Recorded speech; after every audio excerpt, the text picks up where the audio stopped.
नमस्कार दोस्तों, आज मैं आपके साथ एक ऐसी छोटी सी परी की कहानी साझा करने जा रहा हूं जिसने अपने साहस और हिम्मत से पूरी दुनिया को दिखाया कि उम्र सिर्फ एक संख्या है। अगर आप भी ऐसी प्रेरणादायक कहानियों से प्यार करते हैं तो कृपया हमारे चैनल को सब्सक्राइब करना न भूलें।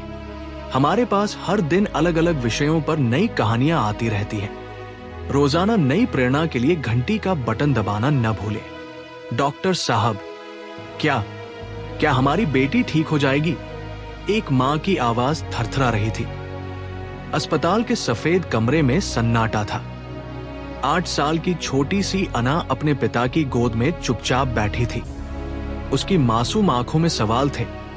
वो नहीं जानती थी कि आने वाले महीने उसके लिए कितनी बड़ी चुनौती लेकर आने वाले हैं। डॉक्टर ने धीरे से कहा, ये कैंसर है, लेकिन हम हार नहीं मानेंगे। उस दिन किसी ने नहीं सोचा था कि ये छोटी सी लड़की इतिहास रचने वाली है। अना सिर्फ 8 साल की थी। वो एक सामान्य बचपन जी रही थी। स्कूल जाना, दोस्तों के साथ खेलना, माँ के हाथ का खाना खाना और रात में पापा से कहानियां सुनना।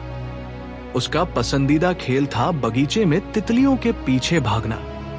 वो अपनी गुड़िया से बातें करती, उसे सुलाने के लिए लोरी गाती। स्कूल में वो सबसे तेज दौड़ने वाली लड़की थी। उसकी हंसी घर में खुशियों की बारिश करती थी। अना का एक खास सपना था। वो बड़ी होकर डॉक्टर बनना चाहती थी। मैं सबका इलाज करूंगी, वो मां से कहती थी। कोई भी बीमार नहीं रहेगा। प्रिया मुस्कुराकर उसके सिर पर हाथ फेरती और कहती, हाँ बेटा, तुम जो चाहोगी वो बनोगी। लेकिन पिछले कुछ हफ्तों से अना को बहुत थकान हो रही थी। खेलते समय सांस फूलने लगती, भूख कम हो गई थी।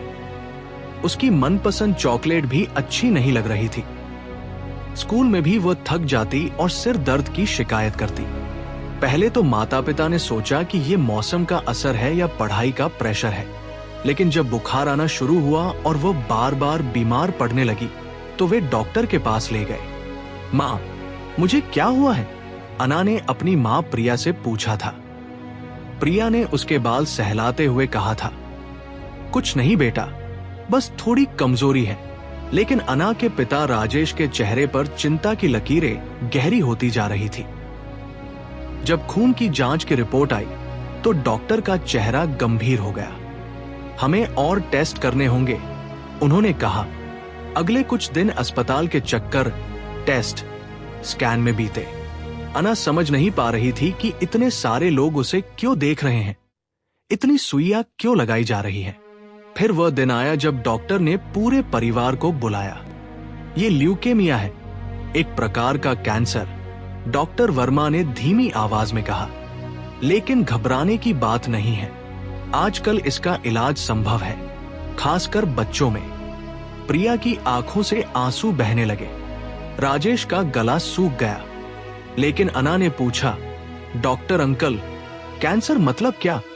बेटा, ये एक बीमारी है जो तुम्हें थकान करती है, लेकिन हम मिलकर इसे हराएंगे, डॉक्टर ने प्यार से समझाया। जैसे सुपर हीरो बुरे लोगों को हराते हैं? अना ने पूछा।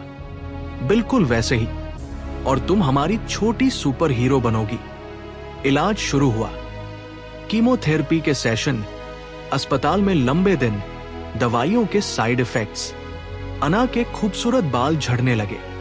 एक दिन उसने आईने में अपना गंजा सिर देखा और रो पड़ी। मां, मैं बहुत बदसूरत लग रही हूं। अब मेरे दोस्त मुझसे बात नहीं करेंगे, उसने कहा। प्रिया ने उसे गले लगाया। नहीं बेटा, तुम सबसे खूबसूरत हो। ये बाल फिर आ जाएंगे और तब तुम और भी सुंदर लगोगी। तुम्हारी खूबसूरती तुम्हारे चेहरे में नहीं, तुम्हारे दिल में है। अगले दिन अना स्कूल गई तो कुछ बच्चों ने उसे देखकर हंसा। देखो, अना के बाल नहीं हैं, एक लड़के ने कहा।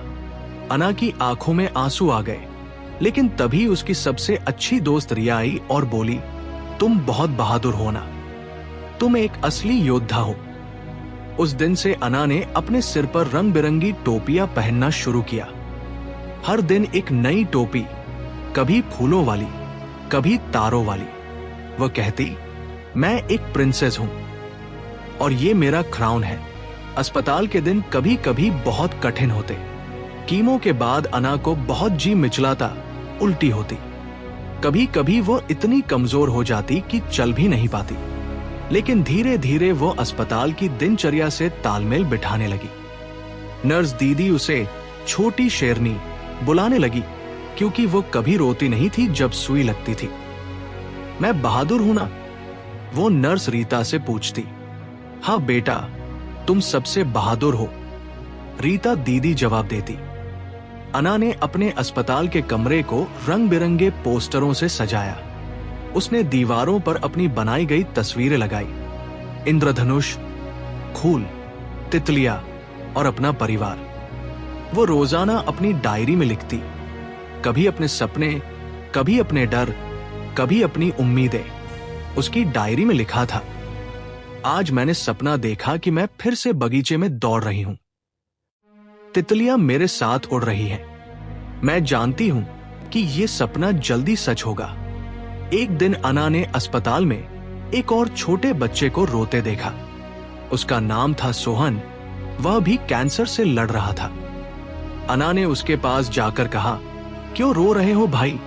सोहन ने कहा, मुझे डर लग रहा है। अना ने अपनी गुड़िया उसे दी और कहा, ये लो, ये तुम्हारा डर भगा देगी। मैं भी पहले डरती थी, लेकिन अब नहीं डरती। उस दिन से अना ने तय किया कि वो अस्पताल के सभी बच्चों की बड़ी बहन बनेगी। वो उनके लिए कहानियां सुनाती, खेल खेलती और जब वे उदास होते तो उनका हौसला बढ़ाती। महीनों का इलाज चल रहा था। कुछ दिन अच्छे होते, कुछ दिन बुरे, लेकिन अना का हौसला कभी टूटता नहीं था। उसने अस्पताल के अन्य बच्चों से दोस्ती की थी।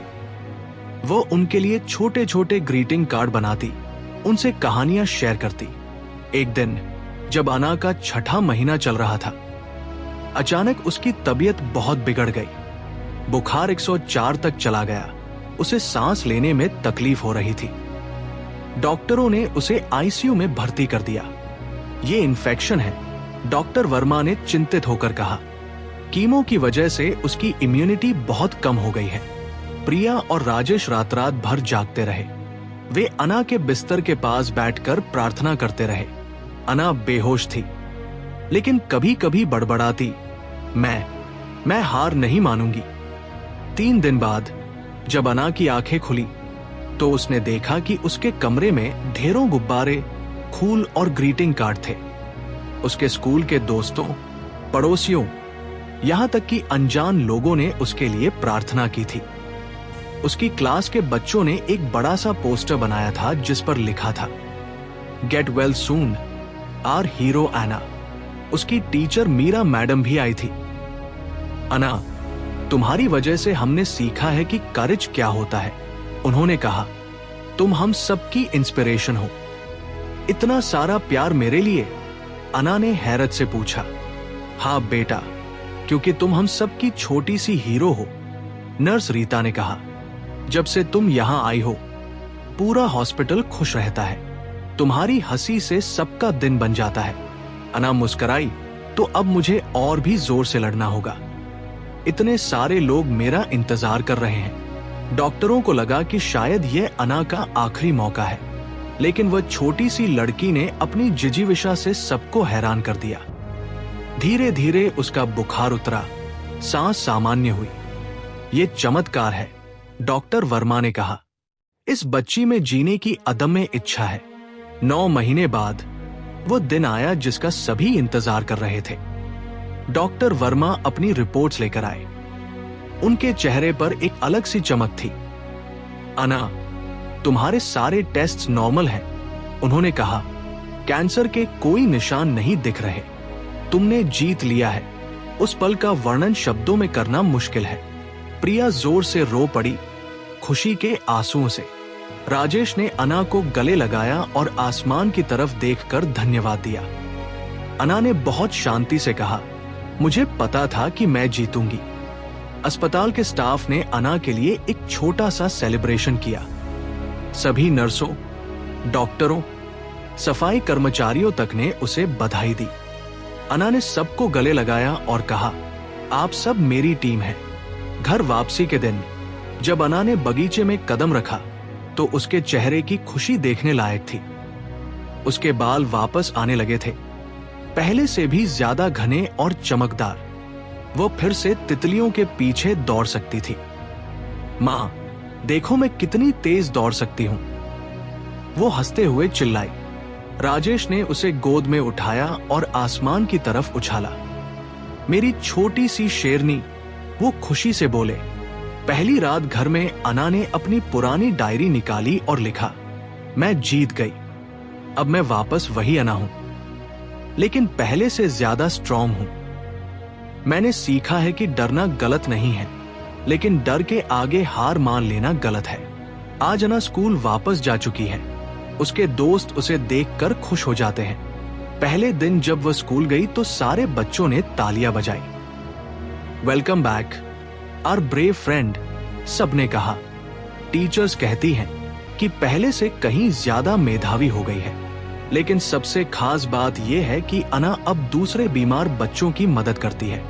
वो अस्पताल जाकर कैंसर से जूझ रहे बच्चों से मिलती है, उन्हें अपनी कहानी सुनाती है। तुम हार मत मानना, वो उनसे कहती है। अगर मैं जीत सकती हूं तो तुम भी जीत सकते हो। आज अना 11 साल की है। वो न सिर्फ कैंसर सर्वाइवर है, बल्कि एक प्रेरणा है उन तमाम बच्चों के लिए जो किसी कठिनाई से जूझ रहे हैं। डॉक्टर वर्मा कहते हैं, मैंने अपने करियर में कई मरीज देखे हैं, लेकिन अना जैसी जिजीविषा कहीं नहीं देखी। उसने हमें सिखाया कि उम्र कोई बाधा नहीं है, हौसला सब कुछ है। अना की कहानी सिखाती है कि जीवन में कितनी भी बड़ी चुनौती आ जाए, हार मानना कोई विकल्प नहीं है। एक 8 साल की बच्ची ने साबित किया कि साहस, परिवार का प्यार, डॉक्टरों का सहयोग और सबसे महत्वपूर्ण खुद पर भरोसा कोई भी लड़ाई जिताने के लिए काफी है। आज भी जब अना सुबह उठती है तो आईने में अपने को देखकर मुस्कुराती है और कहती है, मैं एक योद्धा हूं। और योद्धा कभी हार नहीं मानते। कभी भी किसी बच्चे की शक्ति को कम मत समझिए, क्योंकि जब वे ठान लेते हैं तो असंभव को भी संभव बना देते हैं। यदि अना की ये कहानी आपको पसंद आई है तो कृपया लाइक करना न भूलें और अपने दोस्तों के साथ शेयर करें। हमारे चैनल पर रोजाना ऐसी प्रेरणादायक कहानियां आती रहती हैं। सोमवार से शुक्रवार तक अलग अलग विषयों पर नई कहानियां। प्रेरणा की ये यात्रा जारी रखने के लिए सब्सक्राइब बटन दबाना न भूलें। अगली कहानी में मिलते हैं, तब तक के लिए खुद पर भरोसा रखें और मुस्कुराते रहें।